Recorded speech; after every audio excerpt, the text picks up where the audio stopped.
Chinese വിശ്വാസപ്രകാരം 4 ദിക്കുകൾ 4 സ്വർഗീയ മൃഗങ്ങളാൽ സംരക്ഷിക്കപ്പെടുന്നതാണ്.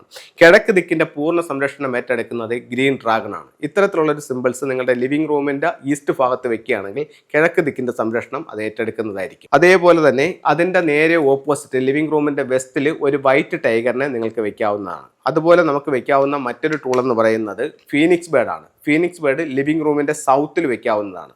അതുപോലെ നമുക്ക് വെക്കാവുന്ന മറ്റൊരു ടൂൾ എന്ന് പറയുന്നത് ഈ പറയുന്ന ടോർട്ടോയ്സ് ആണ്. ഇത് ലിവിംഗ് റൂമിൻ്റെ നോർത്തിൽ വെക്കാം. അപ്പോൾ ചൈനീസ് വിശ്വാസപ്രകാരം 4 ദിക്കുകൾ 4 സ്വർഗീയ മൃഗങ്ങളാൽ സംരക്ഷിക്കപ്പെടുന്നു എന്നാണ്. കിഴക്ക് ദിക്കിൽ ഒരു പച്ച ഡ്രാഗൺ, തെക്ക് വശത്ത് ഒരു ഫീനിക്സ് ബേർഡ്, പടിഞ്ഞാറ് വശത്ത് ഒരു വൈറ്റ് ടൈഗർ, വടക്ക് വശത്ത് ഒരു ടോർട്ടോയ്സ്.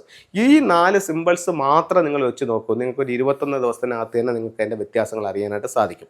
ഇന്ന് ഒരുപാട് പേര് പറയുന്ന ഒരു വലിയ പ്രശ്നം എന്ന് പറയുന്നത്, സാറേ പൈസ ശരിക്കും വരുന്നുണ്ട്, പക്ഷേ എന്ന് പറഞ്ഞു കഴിഞ്ഞാൽ വീട്ടിൽ വന്നാൽ അത് എങ്ങോട്ട് പോകുമെന്ന് അറിയുന്നില്ല, ഭയങ്കര പൈസ ചിലവെന്ന് പറയുന്നുണ്ട്. ഫങ്ഷുവിൽ അതിൻ്റെ ഒരു റെമഡി ഉണ്ട്. ഒരു ജോഡി പിയാവോ സ്റ്റാച്ചു, ഒരു ജോഡി പിയാവോയുടെ സ്റ്റാച്ചു നിങ്ങളുടെ മെയിൻ ഡോർ എങ്ങോട്ടാണോ ആ ദിക്കിലേക്ക് നോക്കി വെക്കുന്നത് നിങ്ങളുടെ സമ്പത്ത് നഷ്ടപ്പെടുത്താതെ ഇത് പിടിച്ചു വെക്കുമെന്നുള്ളതാണ് പറയുന്നത്. അതിന് ഉപയോഗിക്കുന്ന സ്റ്റാച്ചു എന്ന് പറയുന്നത് പിയാവോയുടെ ഒരു പേരാണ്. ഇതാണ് പിയാവോ പേർ എന്ന് പറയുന്നത്. അപ്പോൾ നമ്മുടെ എന്ത് കാര്യങ്ങൾക്കും ഫെങ്ഷുവിൽ അതിൻ്റേതായിട്ടുള്ള ചില റെമഡികളുണ്ട്.